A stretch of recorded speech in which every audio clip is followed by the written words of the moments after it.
Kita punya banyak data atau database, tapi kita tidak mampu mengelolanya.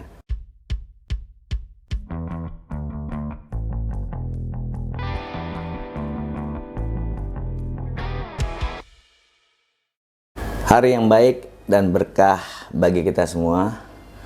Hari ini saya coba membahas tema tentang cantik dan industri kecantikan. Ya, siapa sih ya yang tidak suka melihat wanita cantik gitu ya? Jangankan kaum pria, setahu saya juga wanita senang melihat wanita yang cantik gitu.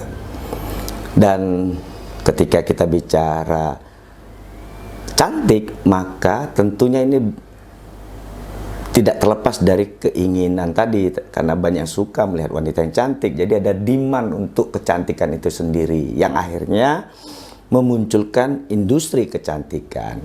Dimana kalau kita lihat saat ini ya, kita mengenal sebuah raksasa industri kecantikan modern bernama Sephora.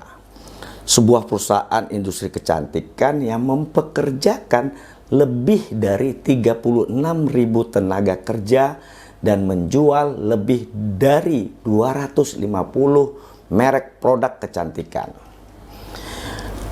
Melansir dari data Wall Street Journal, Sephora yang saat ini memiliki lebih dari 2.700 toko yang tersebar di 35 negara di dunia, awalnya adalah sebuah toko parfum kecil di Limoges, Prancis, yang mulai beroperasi pada tahun 1969.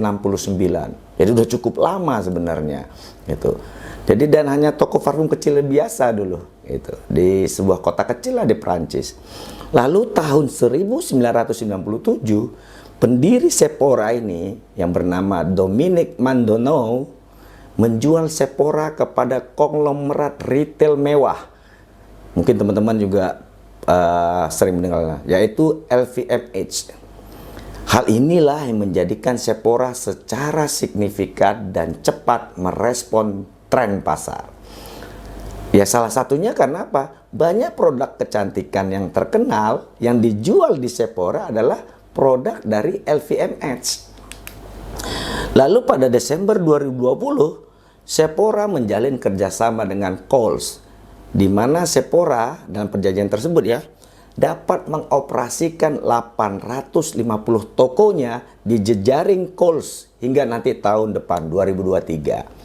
Sehingga pada saat musim panas kemarin Kohl's membuka 200 cabangnya karena pandemi mulai berakhir, Sephora berhasil menambah 200.000 jumlah pelanggan barunya yang oleh Sephora disebut Beauty Insiders.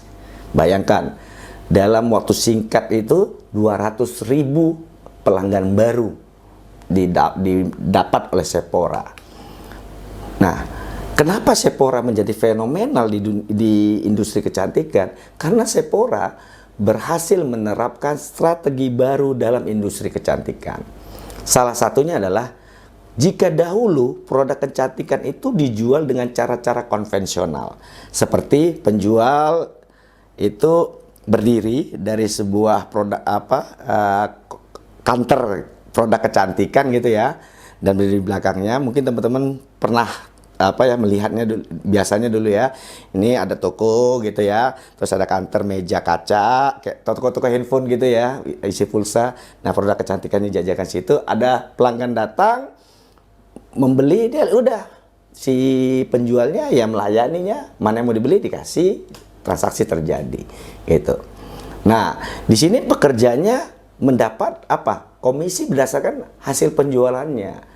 Ini yang dikenal sebagai a service-based retail model. Nah, jenis layanan seperti ini yang secara drastis diubah oleh Sephora. Sephora menerapkan, dia sediakan seluruh produk kecantikannya dan konsumen secara nyaman itu dapat berkeliling tokonya, nyaman, dan diberi kebebasan mencobain satu persatu setiap produk sebelum si konsumen memutuskan jenis produk yang akan dia beli. Nah, di satu sisi, si Sephora ini melengkapi layanannya dengan apa? Menyediakan para beauty advisor atau ya penasehat kecantikan lah, konsultan kecantikan di setiap toko-tokonya. Yang akan dengan senang hati membantu konsumen menemukan jenis produk yang tepat dari berbagai merek. Tadi kan 250 lebih merek kecantikan yang dijual Sephora di tokonya. Jadi contohnya gini, misalnya teman-teman datang ke Sephora, teman-teman bisa ya jalan-jalan muterin gitu setiap produk, ada gerai-gerainya gitu dari brand terkenal yang berbeda dan kemudian dengan jenis produk yang berbeda juga. Nah, nanti itu ada advisernya. Kalau teman-teman bingung yang akan membantu teman-teman. Contohnya gini, oh Jeng, dengan karakter wajah Jeng seperti ini, maka lipstick yang cocok untuk Jeng itu yang warna X dari merek A. Lalu akan dipadukan Jeng dengan eyeshadow warna Y dengan merek B gitu. Sehingga si konsumen mendapatkan pilihan yang tepat gitu, karena nggak semua orang paham untuk memilih produk kecantikan kan gitu. Nah, apa yang diterapkan Sephora ini dikenal sebagai assisted self-service model. Nah, strategi lain yang membuat Sephora itu besar saat ini adalah Sephora menciptakan rasa memiliki produk di hati konsumen. Sephora menerapkan 3 layer konsumen. Yang pertama mereka sebut sebagai beauty insider. Ini yang baru gitu, pelanggan baru. Kemudian level di atasnya ada very important beauty insider. Dan yang paling tinggi disebut mereka Roach. Nah, konsep ini tidak hanya meningkatkan loyalitas konsumen terhadap produk Sephora, tapi juga engagement dan kompetisi di antara konsumen untuk terhubung dengan Sephora. Agar mereka bisa naik level gitu, tingkat layer mereka sebagai konsumennya Sephora. Nah, strategi ini juga menjadikan Sephora semakin, itu kan tadi dari sisi konsumen, dari sisi Sephoranya ini menguntungkan juga. Kenapa? Sephora semakin mengenal konsumennya.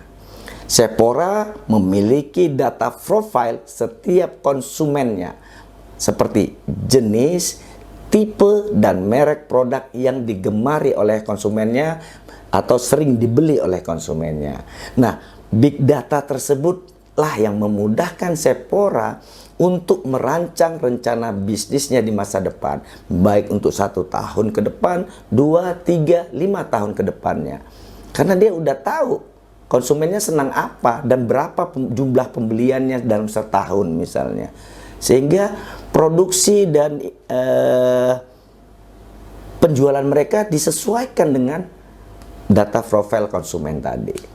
Nah, dari Sephora ini kita bisa belajar bahwa hasil optimal dapat dicapai saat kita pertama mengenali konsumen, pengguna jasa atau mitra layanan kita.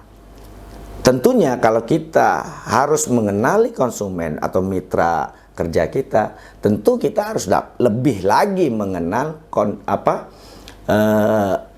pekerja kita atau bawahan kita gitu. Nah, yang kedua apa?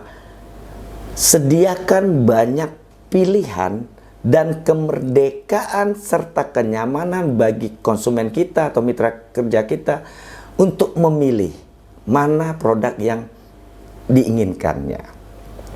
Yang ketiga, tetap bantu dan bimbing mereka, konsumen atau mitra kita, untuk mendapatkan hasil atau utilitas terbaiknya.